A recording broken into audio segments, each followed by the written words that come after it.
je repars donc. Il y a de cela 1003 fois très longtemps, le roi des rois régnait sur toutes les terres connues. Il régnait d'ailleurs depuis si longtemps que ses sujets avaient fini par le penser immortel. Mais le roi, lui, se sentait vieillir. Et un jour d'automne, alors que les feuilles brunes et rousses tombaient des arbres, il sentit que sa vie sur cette terre allait prendre fin, bientôt. Mais avant de mourir, il eut une dernière fantaisie, un dernier plaisir. Il voulut posséder le plus grand livre du monde, celui qui contiendrait toutes les histoires des hommes. Il appela ses chercheurs de contes, ses chasseurs d'épopées, ses pêcheurs de légendes, et il les envoya de par le vaste monde chercher les histoires, toutes les histoires des hommes. Ils allèrent partout, dans les contrées les plus lointaines, dans les landes brumeuses, dans les forêts denses, dans les montagnes aux sommets vertigineux, et même au plus profond des mondes engloutis des mers de tempête. Ils capturèrent toutes les histoires vraies, les histoires mensonges, et même les rêves. Pas un seul ne leur échappa. Lors, ils revinrent et découvrirent au pied du roi des rois toutes les histoires des hommes précieusement enfermées dans des coffres. Le roi des rois contempla longuement ce trésor, puis il fit venir ses historiens et ses scribouilleurs, et il leur dit qu'on écrive le livre. Aussitôt, ciseleurs de phrases, rimeurs et rythmeurs se mirent au travail. Ils travaillèrent nuit et jour pendant 100 années. Au bout de 100 ans, le livre fut enfin prêt. C'était un livre de pierre, aussi haut que la tour de Babel, dont les pages du haut tutoyaient les nuages. Le roi contempla longuement ce si beau livre. Je suis trop vieux, je n'aurai jamais le temps de lire ce livre-là. Qu'on m'écrive un résumé.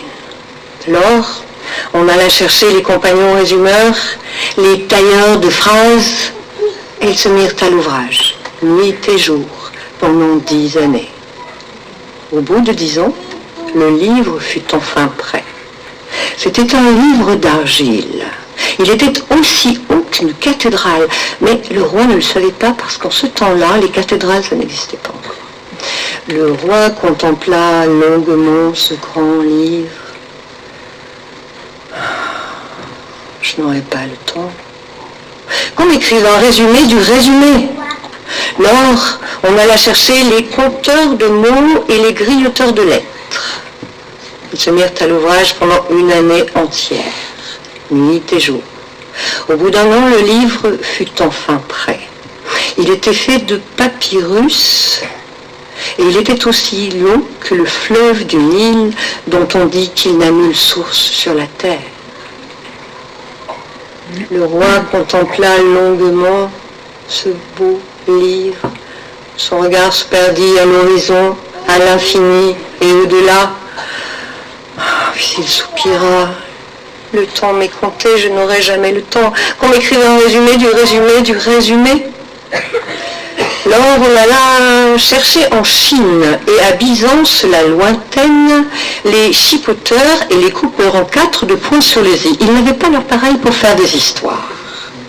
Ils se mirent à l'ouvrage et au bout d'1 mois, le livre fut fini. Il était fait de feuilles de parchemin reliées entre elles par des anneaux d'or. Il était aussi gros qu'un dictionnaire, mais le roi ne le savait pas parce que ce temps-là, les dictionnaires n'existaient pas encore.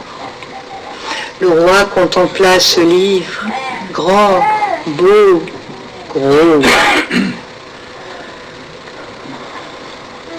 Qu'on me fasse un résumé du résumé du résumé.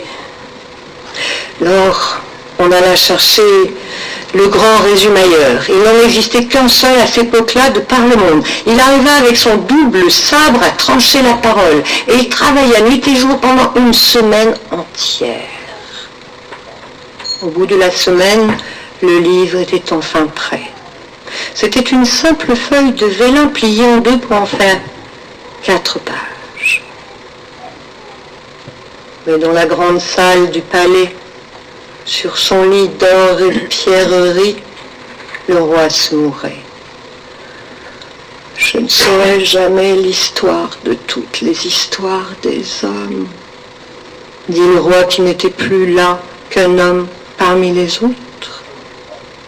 Face à lui, un grand silence lui répondit, car personne ne savait l'histoire de toutes les histoires des hommes. Le silence dura longtemps, longtemps, longtemps.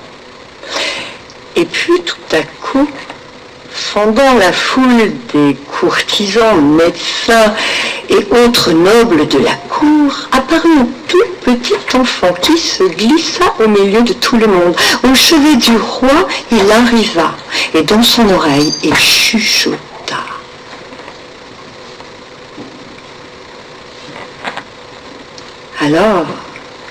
Alors que son âme allait déjà s'envolant, on vit sur le visage du roi s'éclairer un grand sourire, et dans un dernier souffle, on entendit « Il était une fois ».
Hey, Wichichayo, hey, Wichichayo, hey, hey, oh, hey, hey, oh, vole comme un aigle, vole comme un aigle, aussi haut,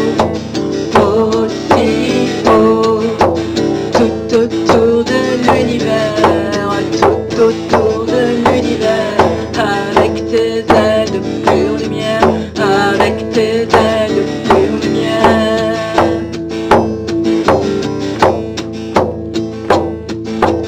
Hey, Wichichayo, hey, Wichichayo, hey, hey, oh, vole comme un aigle, aussi haut, tout autour de l'univers, tout autour de l'univers, avec tes ailes de pure lumière, avec tes ailes de pure lumière. Une dernière fois. Hey, Wichichayo, hey, hey, oh, vole comme un aigle, aussi haut, tout autour de l'univers, avec tes ailes de pure lumière, avec tes ailes de pure lumière.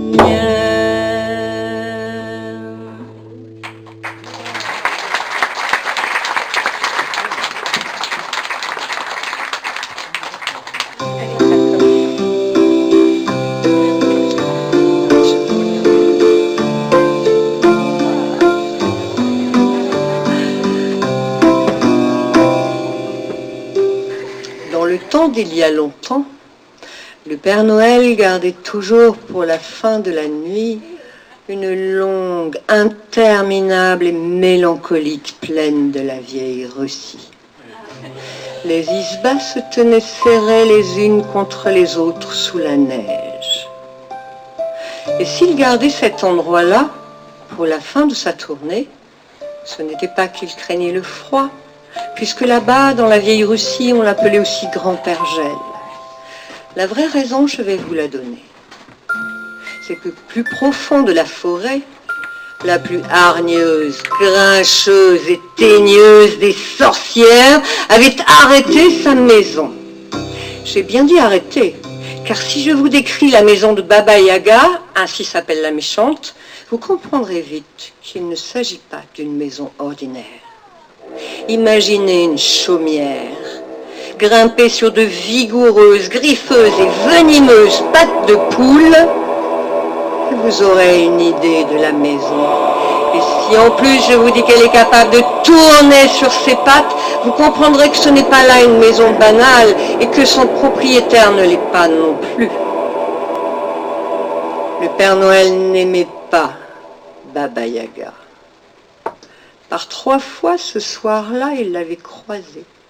Les 2 premières fois, il avait fait semblant de ne pas la voir. Quant à la 3e fois, il en était encore tout vexé. Il avait glissé sur un grand lac gelé, s'était retrouvé les 4 fers en l'air, la hotte de travers, tandis qu'au loin éclatait un grand rire. Le rire de Baba Yaga. Il ne restait plus au Père Noël ce soir-là qu'un seul village à visiter, et fait étrange, dans ce village-là, on ne semblait pas y fêter Noël. Rien, pas la moindre guirlande, pas la moindre bougie aux fenêtres, pas la moindre odeur de galette, pas de chant dans la vieille Russie. Un soir de Noël, voilà qui avait de quoi surprendre. Pas non plus les habits de fête ou les bottes qui dansent toute la nuit. Les bottes qui d'ailleurs étaient là au pied des lits, comme si c'était une nuit, à toutes les autres pareilles. Comme c'est étrange, se dit le Père Noël. Allait-il laisser là des cadeaux à même le plancher? Ça aurait été faire montre d'en laisser aller qu'en des siècles et des siècles de nuits de Noël, il ne s'était jamais autorisé. Sortons, se dit-il.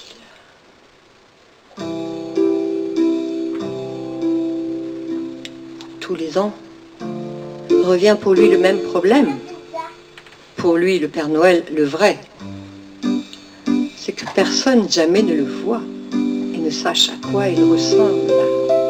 Et voilà qu'il était là, assis sur les marches de l'église, en train de réfléchir à pourquoi diantre dans ce village on ne fêtait pas Noël, et ce qui devait arriver arriva, un moutchique sorti de son isba. Vite, le Père Noël a essayé de s'échapper, mais c'était trop tard, beaucoup trop tard. L'homme s'est approché, a levé sa lanterne. Rien, pas une émotion. Il a rebaissé sa lanterne et il est parti vaquer à ses occupations. Et au loin, il entendit un grand rire. Le rire de Baba Yaga, la sorcière. C'est donc toi qui es à l'origine de tout cela. Tu vas voir si je t'attrape. Alors il a tapé ses bottes l'une contre l'autre pour enlever la neige. Il a mis son capuchon sur ses sourcils broussailleux et le voilà parti. Comment le Père Noël fait-il le tour entier de la terre dans cette nuit de Noël pour déposer partout cadeaux et bonheur? Certains imaginent un renne, ou un traîneau plutôt, traîné par des rennes. D'autres, peut-être plus poètes, l'imaginent survenant avec le crépitement d'une averse, filant sur un rayon de lune, ou chevauchant une étoile filante. Toujours est-il que ce ne sont pas deux pattes de poule, même venimeuses, griffeuses, et tout ce que vous voudrez, qui vont arriver à le prendre de vitesse. Et court la chaumière, entre les bouleaux, les sapins dans la forêt, et court, à l'intérieur la sorcière, le chapeau de travers, et secoué dans tous les sens, et court. Un grand lac, impossible pour la chaumière de traverser. Alors elle se met à tourner, tandis que crisse le rire de la sorcière.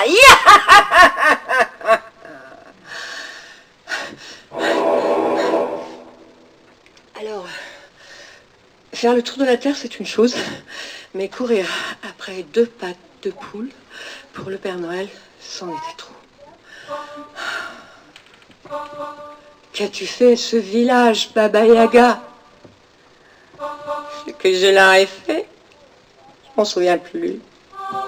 Elle se moque, la vilaine, le Père Noël n'est pas quelqu'un de bien impressionnant, il est si gentil. Tu veux savoir ce que je leur ai fait? Et bien dans ce village-là, ils sont tous solidaires, et on s'entraide, et tu as besoin de moi, est-ce que tu veux ceci, est-ce que tu veux cela? Et surtout le soir, quand ils se rassemblent lors des veillées, ils ne se racontent plus jamais les terribles histoires de la sorcière Baba Yaga.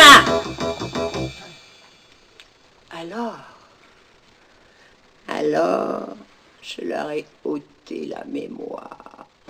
Là-dessus, les pattes de poule piétinèrent et s'enfuit la chaumière.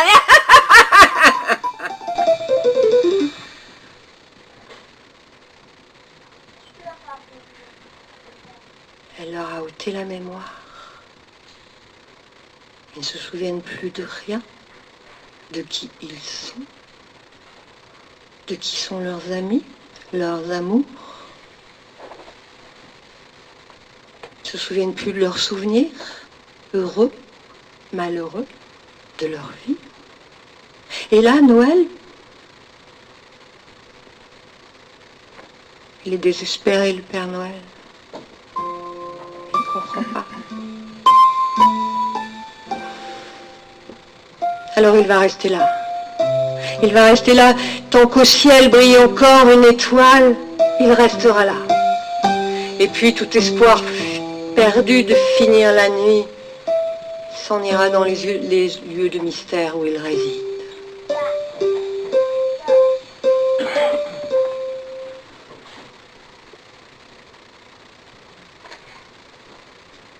Il a ramassé sur le sol une bûche tombée de quelques traîneaux. Elle est habillée de mousse, de lichen vert pâle qui fait comme une fourrure autour d'elle. Il la contemple. Et puis de sa hotte, il tire un violon dont il joue 3 notes. Ding, ding, ding. Pour accompagner une larme qui coule le long de sa joue et jusque dans sa barbe, parce que le Père Noël, croyant que personne ne le voyait, pleurait.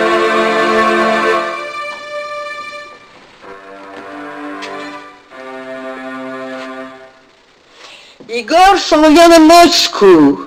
Igor, il habitait le village, mais il a voulu partir à Moscou pour faire fortune dans la ville aux 7 coupoles d'or. Il a bien vu les coupoles d'or, mais fortune il n'a pas fait. Ça fait longtemps qu'il n'a pas vu sa famille, qu'il n'a pas vu ses parents, sa babouchka, ni sa Tanietchka, auquel il a voué un amour éternel. Alors il marche depuis 7 jours, depuis la première heure du matin jusqu'à l'heure sombre de la nuit. Il est si content de retourner chez lui, de retrouver tout le monde, mais un peu fatigué aussi de cette marche. Alors pour se donner du courage, il se met à chanter. Oh, oh, oh, oh, oh.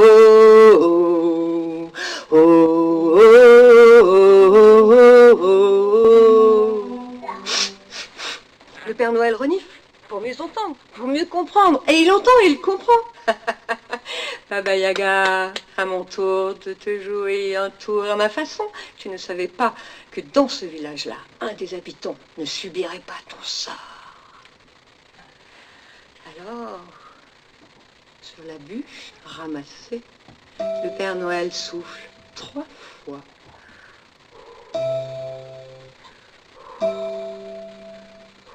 Va-t-il se laisser surprendre? Igor arrive, mais au moment où Igor arrive, disparu le Père Noël. Pas une seule trace dans la neige. Parce qu'il a des pouvoirs que ni vous ni moi nous n'avons. Toujours est-il qu'Igor arrête net sa marche en voyant contre une belle bûche un violon tout verni, tout brillant, un archet bien tendu à ses côtés. Sûrement il est à quelqu'un. Oui, il y a quelqu'un.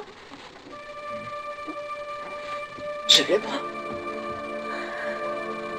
Il l'avait déjà sous le menton pour en jouer quelques notes. Igor, mon ami, vas-tu laisser ainsi une belle bûche quand chez toi tu vas avoir feu chétif et maigre bouillon? Il ramasse la bûche et la bûche sous le bras, le violon sous l'autre, amenant avec lui joie et bonheur. Le voilà parti jusqu'au village.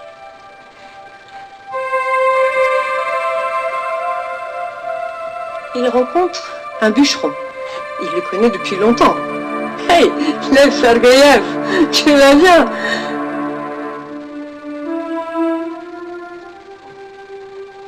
Sur le pas de la porte, il y a une femme. Elle balaye la neige. Cette femme-là, c'est Masha.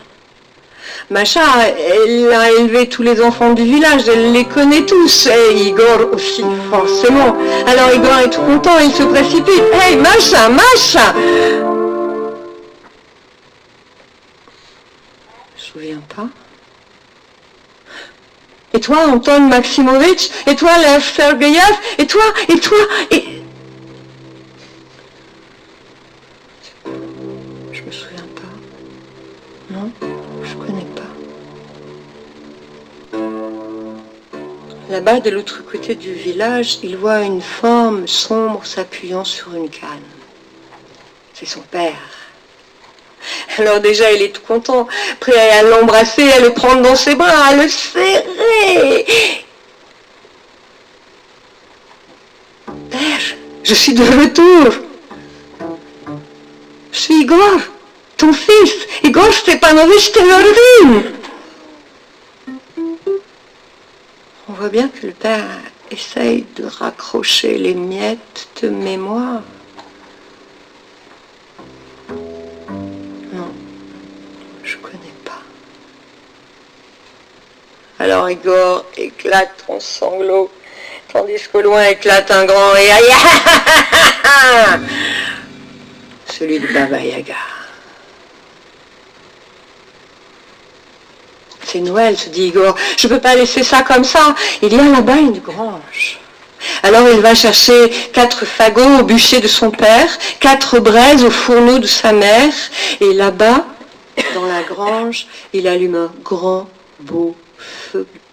Et quand les flammes sont hautes et claires, il met en son milieu la bûche dont on se souvient qu'elle contient le souffle du Père Noël.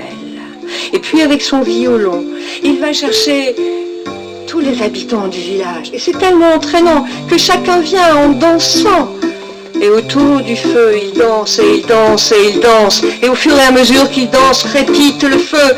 Et quand crépite le feu, les étincelles les touchent les uns après les autres. Et quand les étincelles les touchent, les yeux se mettent à s'ouvrir, les visages à sourire. Mais c'est Noël. Oh, toi! Ils sont tous si contents de se voir, de se retrouver. Aksinia Fedorovna a reçu une étincelle en plein cœur. Alors, les mains sur sa poitrine, elle se met à chanter. Oh, oh, oh, oh, oh, oh.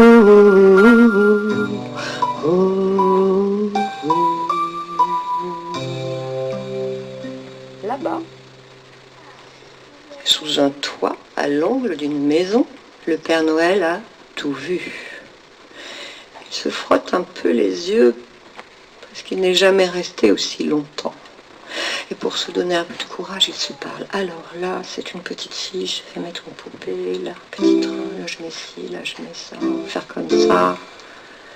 Il ne resta bientôt plus dans sa hotte qu'une vieille sorcière de feutre noir dont personne n'aurait voulu. Alors, il la jeta. Et puis, il repartit dans les lieux de mystère où il réside. Là-bas, dans la grange, la fête se termine. La neige recommence à tomber, doucement, lentement, recouvrant la sorcière de feutre noir. Le clocher de l'église se met à tinter. Dong, dong, dong. Et se tait un grand rire, à tout jamais le rire de Baba Yaga.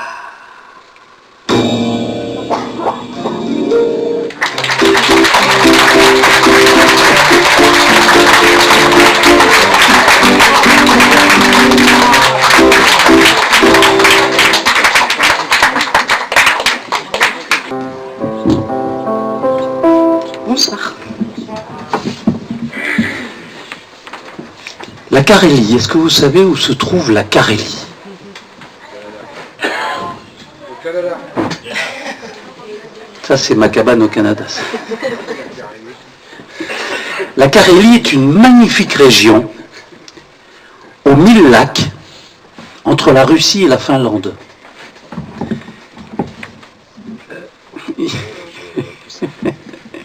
Entre la Russie et la Finlande, ces amateurs de sport automobile savent que c'est le rallye des 1000 lacs. Et donc cette chanson parle d'une histoire d'amour entre une maman et sa fille. Elle parle d'abandon et d'adoption. Dans le mot abandon, il y a le mot don. Il faut qu'une maman abandonne son bébé pour qu'une autre puisse adopter cet enfant dans son cœur. C'est cette très belle histoire authentique que nous allons vous partager ce soir pour la première fois avec Irina et qui s'appelle le diamant de Carélie. Le diamant de Carélie.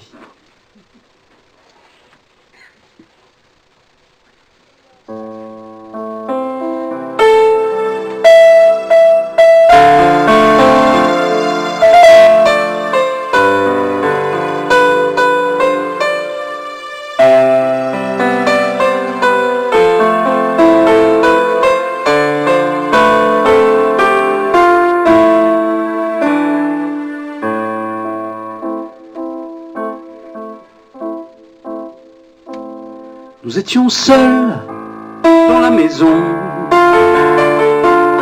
La pluie nous tenait compagnie. Hélène souriait sans conviction en regardant le ciel de l'île. J'étais là, je la voyais, je devinais toutes ses pensées. Dans son cœur, il y avait de la peine. Je naissais à l'est d'Éden. Comme une plume, une merveille, comme un cadeau tombé du ciel. Elle s'est posée là sur nos vies, Venue tout droit du paradis, oui, comme un ange venu du ciel, ses cheveux couleur de miel, et son regard bleu, si joli. notre diamant de Carélie.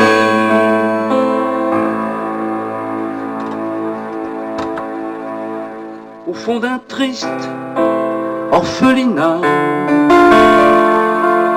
un piano jouait Kalinka.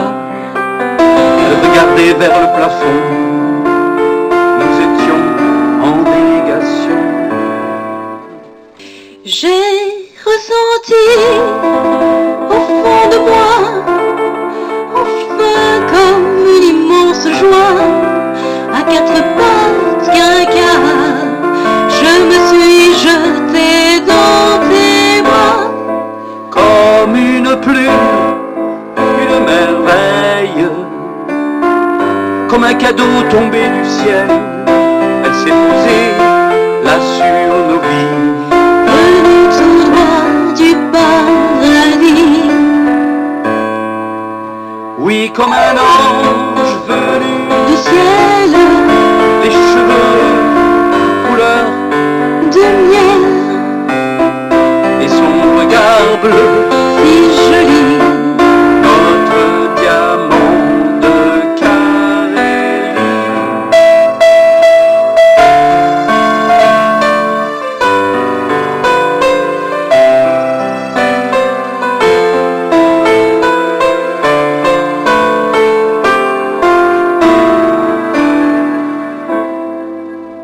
Elle t'a chanté une berceuse. Tu t'es endormi si heureux, comme un soleil, une éclaircie,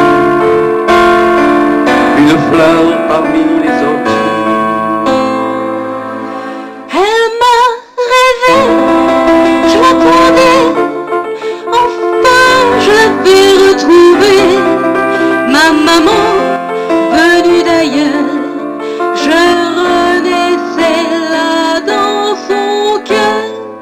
Comme une plume, une Merveille comme un cadeau tombé. du ciel, Elle s'est posée là sur nos vies, venue tout droit du paradis, oui, comme un ange venu, du ciel, ses cheveux couleur de miel, et son regard bleu, si joli. Notre diamant de Carélie.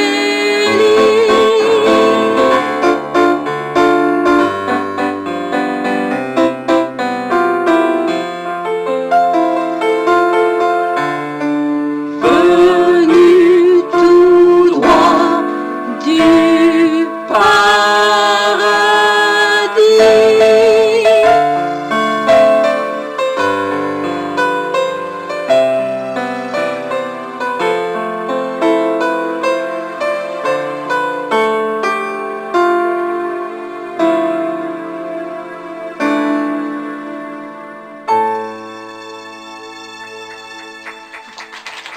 Merci.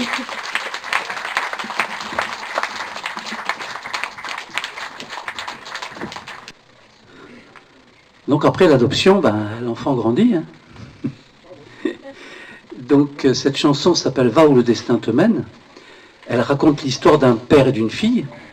Notre rôle de parents est de donner à nos enfants des racines et des ailes. Mais arrive le jour où le moment où l'enfant doit voler de ses propres ailes. Et là, nous avons un petit pincement au cœur à l'idée de les voir quitter le nid. Alors Irina amène son papa petit à petit à prendre conscience que c'est dans l'ordre des choses.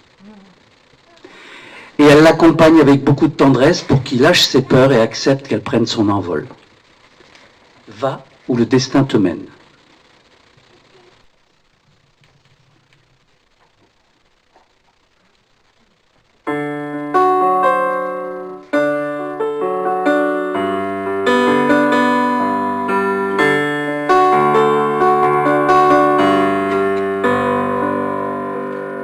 Si ce soir, j'ai de la peine, c'est pas la couleur du bonheur.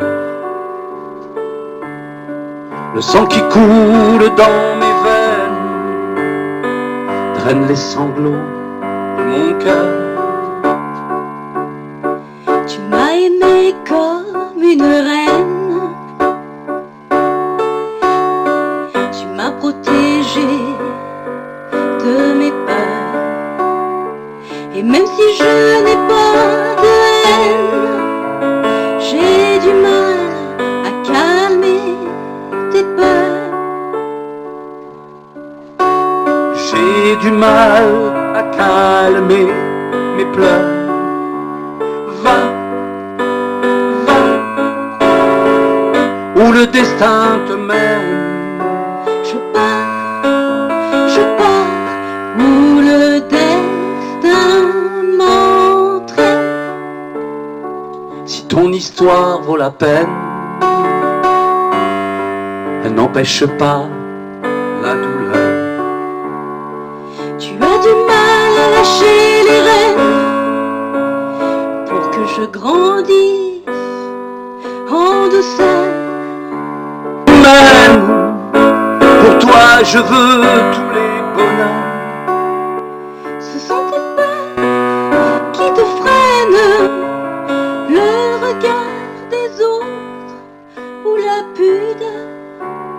Le regard des autres Ou la pudeur. va, va, où le destin te mène. Je pars, où le destin m'entraîne. La vie n'est pas toujours sereine. La force de l'amour, la vraie valeur. Mais si ce soir j'ai de la peine, c'est sur ma jeunesse que je pleure. Dans ce tourbillon qui m'emmène, je garderai toujours dans mon cœur toutes tes valeurs humaines, ton sourire et ta douceur.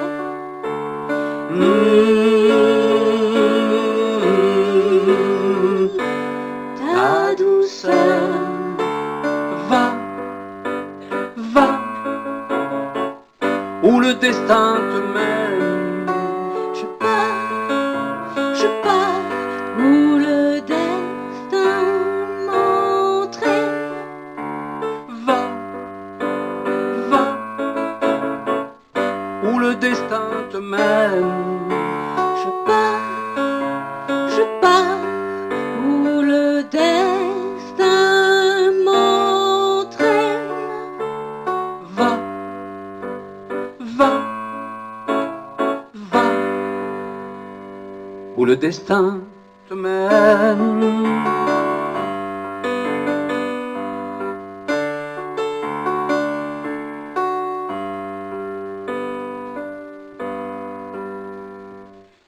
Va.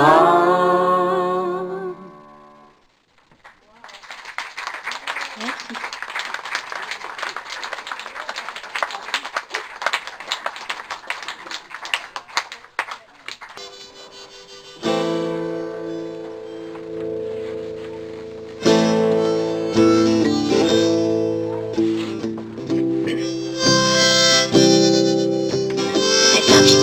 écouter la terre.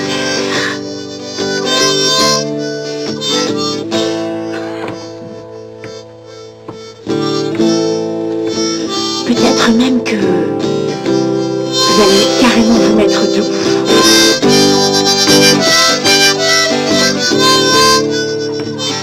Et pour célébrer la terre, la meilleure façon de l'honorer, c'est de la frapper.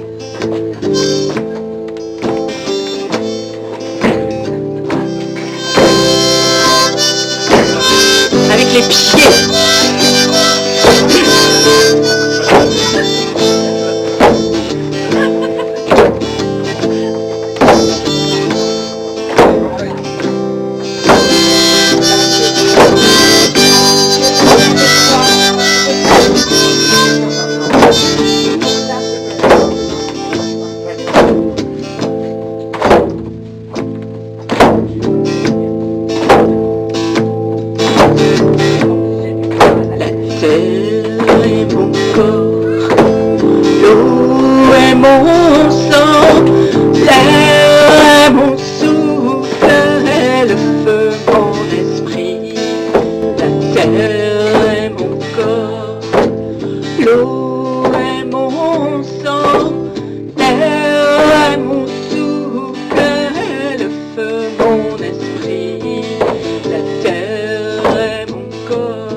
Parce que je crois que un grand personnage de légende est arrivé parmi nous.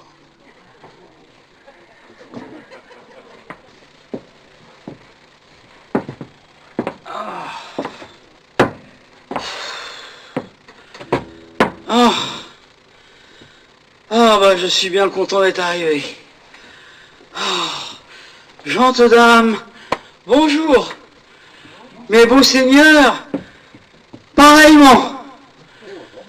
Oh, je viens de loin. Ah, je suis content ce soir de pouvoir vous raconter une histoire vraie. C'est une histoire qui s'est passée, oh là là, il y a très très très longtemps. À une époque qui n'est même plus dans les livres d'histoire. On l'a effacée. Un royaume magique, le royaume de Camelot. C'est un royaume qui n'existe plus de nos jours. Et dans les livres d'histoire, vous pouvez le chercher, vous ne le trouverez point. Et pourtant, en ce temps-là, Merlin l'enchanteur, était à la table ronde avec le roi Arthur. Et il l'a aidé pendant des années et des années de ses judicieux conseils pour faire de la table ronde cette institution universellement connue. Pas mal quand même pour un royaume qui n'existe plus. Tout le monde connaît les chevaliers à table ronde. Et Merlin l'enchanteur, a travaillé pendant des années à créer cet ordre de chevalerie magique. Un jour, le temps ayant passé, Merlin sentit que son travail près d'Arthur devait prendre fin. Il fallait laisser à ce jeune roi, vigoureux et plein d'entrain, toute la puissance de gouverner son royaume, sans un vieux bonhomme derrière lui pour lui donner des conseils, de façon à lui permettre de gagner en crédibilité. Et en plus de ça, Merlin sentait que c'était le bon moment pour lui de retrouver sa forêt. Et un matin, Merlin s'en alla. Il partit dans la forêt lointaine, profonde, après avoir dit au revoir à Arthur et à tous ses chevaliers. Et il pénétra dans cette forêt sombre, mystérieuse, inquiétante pour certains. Certains la disaient même hantée. Et Merlin s'avançait tranquillement, en sentant comme s'il rentrait chez lui. Il était chez lui dans cette forêt. Il marcha pendant des jours et des jours, jusqu'au plus profond de la forêt, là où aucun humain ne rentrait jamais. Il trouva une grotte qu'il avait déjà visitée il y a de nombreux siècles. Et il retrouva dans cette grotte les petites affaires qu'il y avait laissées, et il s'installa là, dans cette grotte. Les jours passaient, Merlin vivait là, en grande solitude, mais cela ne l'affectait point. Et progressivement, il communiqua avec tous les animaux autour, pour devenir lui-même progressivement un de ces animaux. Une meute de loups avait élu domicile dans la contrée. Et ils venaient visiter Merlin tous les jours. Et Merlin s'entretenait avec eux. Et Merlin devient un loup de la meute. Progressivement, il abandonna tous ses vêtements et commença à courir nu avec les loups, les lions, avec les loups dans la forêt, à se nourrir comme eux, à chasser avec eux, à vivre exactement comme eux. Et il en perdit l'usage de la parole. Il ne faisait que grogner, hurler, courir, manger. Du sang s'était accumulé sur sa barbe, sur ses cheveux. Son odeur était plus que odorante, dirons-nous, pour employer un mot léger. Mais les loups n'étaient absolument pas gênés par l'odeur de Merlin, qui était intégrée complètement à la meute. Et plusieurs années passaient ainsi. Merlin avait complètement oublié les humains. C'est ce qu'on appelle dans la légende la folie de Merlin. La folie de Merlin, c'est le moment où Merlin était devenu une bête. Et le temps passait. Et Merlin était pleinement heureux dans son inconscience de ce qui pouvait se passer dans le royaume. Et il vivait là pleinement. Et un matin, il alla au ruisseau avec ses frères loups pour se désaltérer, et aperçut pour la première fois depuis moult temps un visage dans l'eau, son visage dans l'eau. Et bien sûr, il ne se reconnaissa point. Cet être hirsute, avec du sang séché partout sur le visage, lui disait vaguement quelque chose. Et c'est comme si une graine de lumière venait s'implanter dans le cerveau de Merlin. Il prit un peu d'eau dans sa main, se débarbouilla, se dit, mais je connais ce visage, je ne suis pas un loup. Il se nettoya un peu plus profondément et la lumière rentrait un peu plus dans son cerveau. Et il se souvient d'un nom. Arthur. Arthur. Qui est Arthur? Arthur. Merlin. Merlin. Je suis Merlin? Eh oui, Arthur. Arthur, c'est mon fils. Non, c'est pas mon fils. Arthur, c'est mon protégé. Bien, mais c'est le roi Arthur. Et la mémoire progressivement lui revient.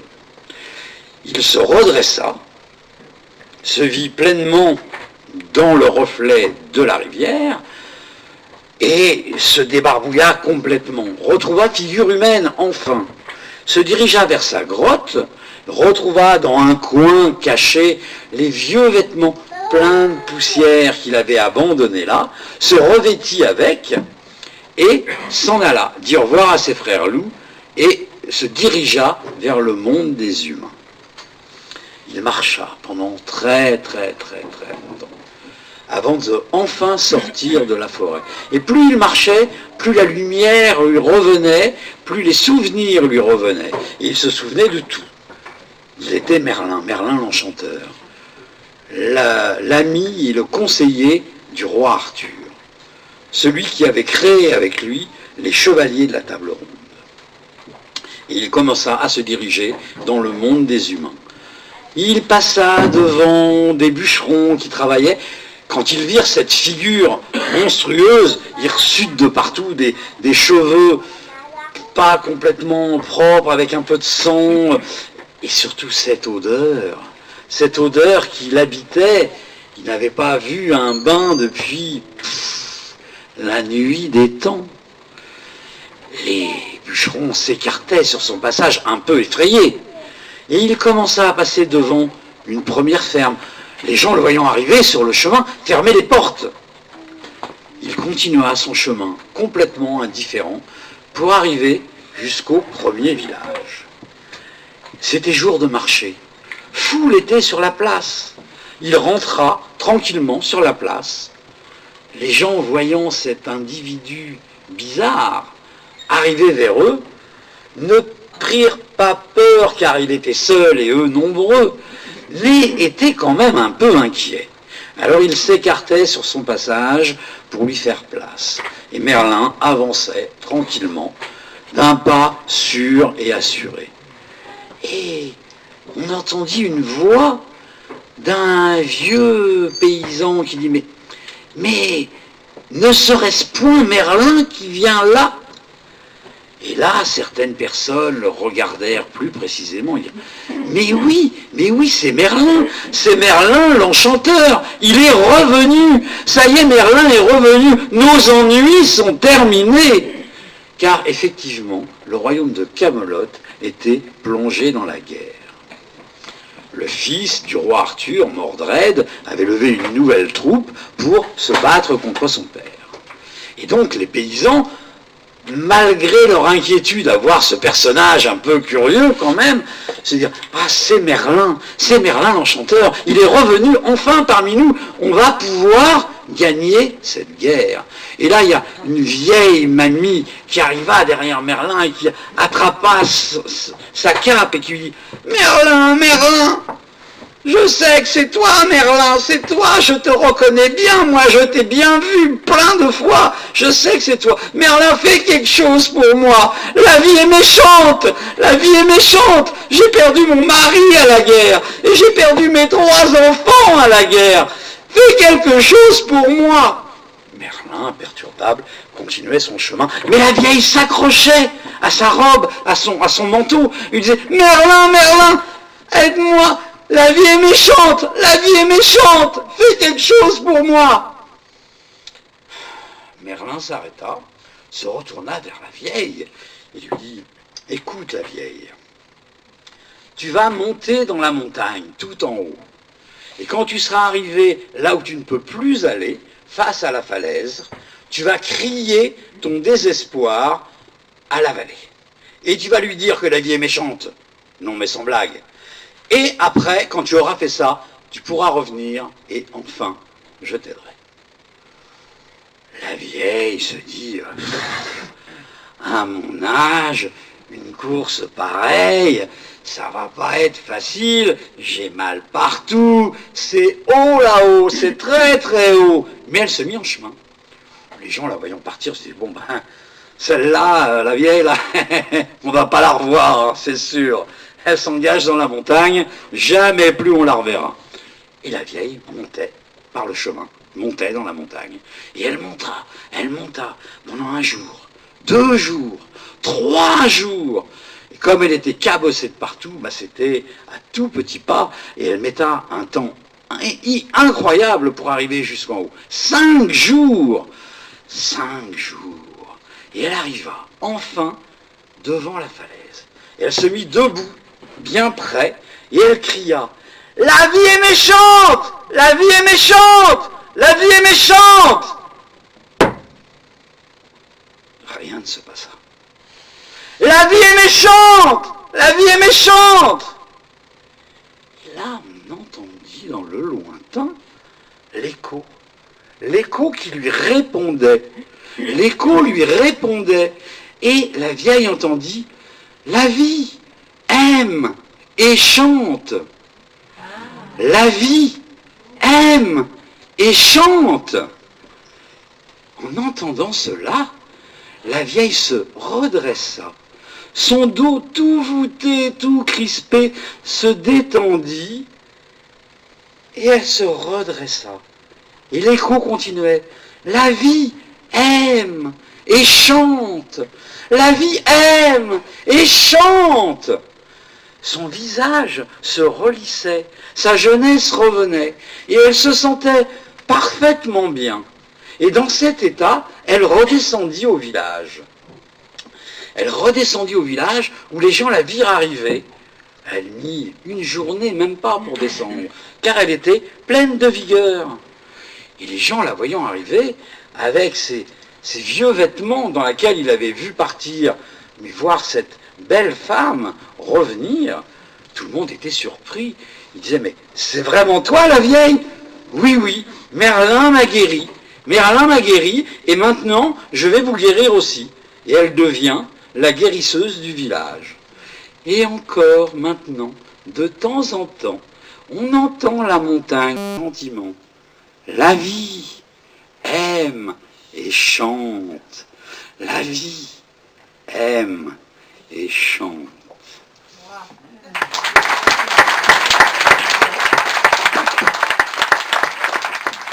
La vie aime et chante.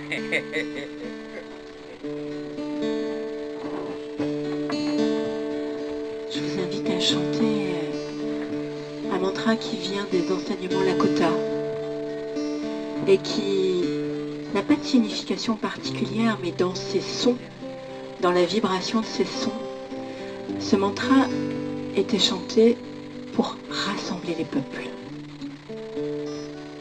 Et ce mantra demande un peu de barattage de la bouche pour bien le prononcer. Parce que quand on baratte la bouche, alors on fait circuler des milliers de points d'acupuncture dans la bouche et partout dans le corps. Parce que ce mantra dit « Liolei aleloila. Et quand on le prononce et le prononce et le prononce, même qu'il vienne des enseignements Lakota, Liolei aleloila, Liolei aleloila, ça finit peut-être par faire Liolei alléluia.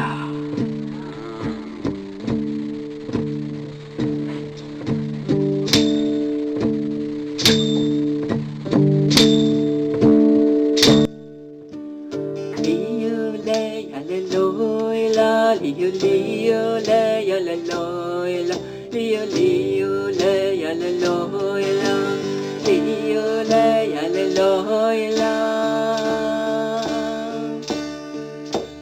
Liolei alléluia, liolei alléluia, liolei alléluia, liolei alléluia. Liolei alléluia,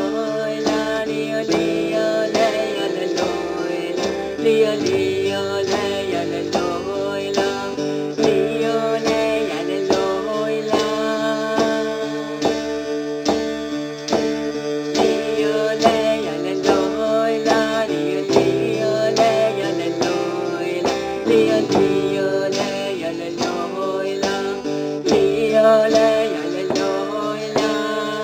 liolei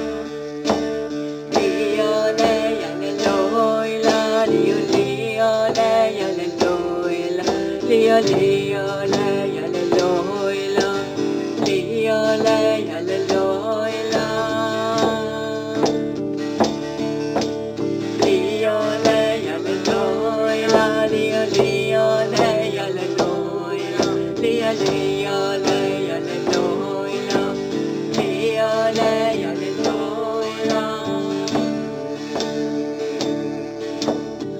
Liolei alléluia, liolei alléluia,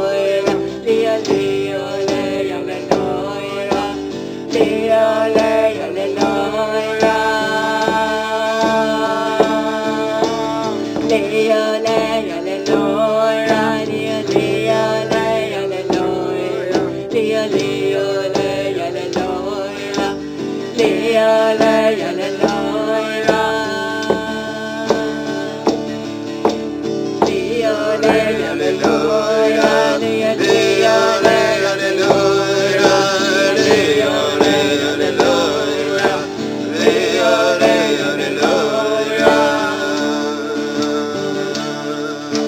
Liolei alléluia, liolei alléluia, liolei alléluia, liolei alléluia.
attention, s'il vous plaît.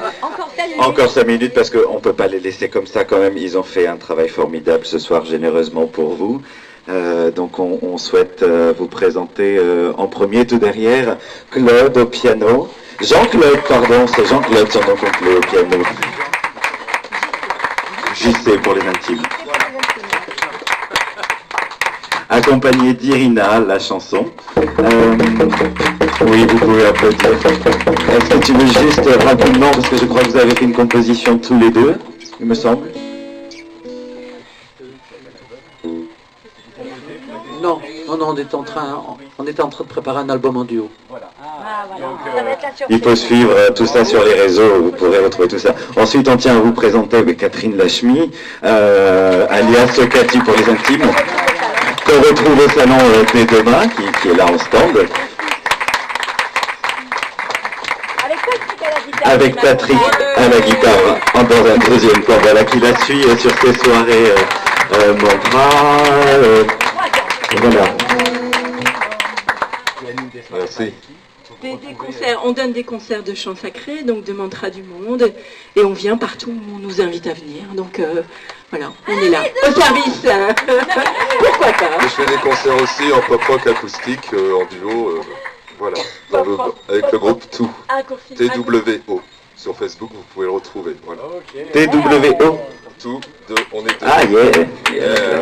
Et puis je te laisse le micro, le meilleur pour la fin. Non, vous êtes tous géniaux. J'ai juste qu'il fallait que je fasse une intro. Eh bien moi j'ai l'énorme plaisir de vous présenter donc Gérard. Qui nous vient de très loin, d'où tu viens? Pour l'instant, je viens de la Loire. Pour l'instant. Pour l'instant. De la Sarthe, très exactement. Voilà. Et donc Babette qui a été notre première conteuse. Oui, viens là.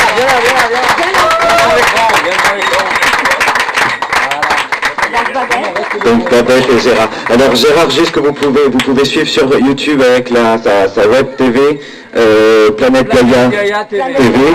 Alors vous pouvez vous abonner, le soutenir, il fait plein d'interviews partout en France, c'est génial et il vous le fait encore généreusement comme d'habitude. Alors, justement, puisqu'on en parle, donc la soirée a été filmée. Donc vous allez prochainement, je vais bousculer un petit peu mon programme, donc je vais le passer en priorité, vous allez bientôt le voir sur YouTube pour vous. Heaven Shalom Aleichem, Heaven Shalom Aleichem, Heaven Shalom Aleichem, Heaven Shalom, Shalom, Shalom Aleichem, Heaven Shalom Aleichem, Heaven Shalom Aleichem, Heaven Shalom Aleichem, Heaven Shalom, Shalom, Shalom Aleichem, Heaven Shalom Aleichem, Heaven Shalom Aleichem,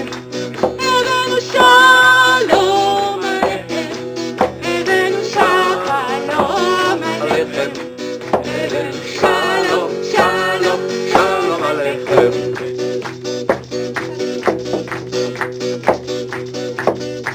Heaven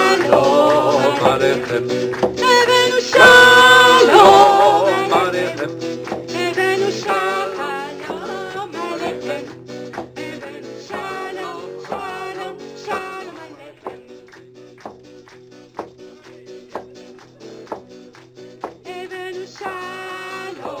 Aleichem, Heaven Shalom Aleichem, Heaven Shalom Aleichem, Heaven Shalom Aleichem, Heaven Shalom, Shalom, Shalom Aleichem. C'est une grande parole qui vient de Namasté ce week-end. Merci à Namasté et à tous les gens et à nous tous. Heaven Shalom Aleichem, Heaven Shalom Aleichem, Heaven Shalom Aleichem, Heaven Shalom, Shalom, Shalom Aleichem.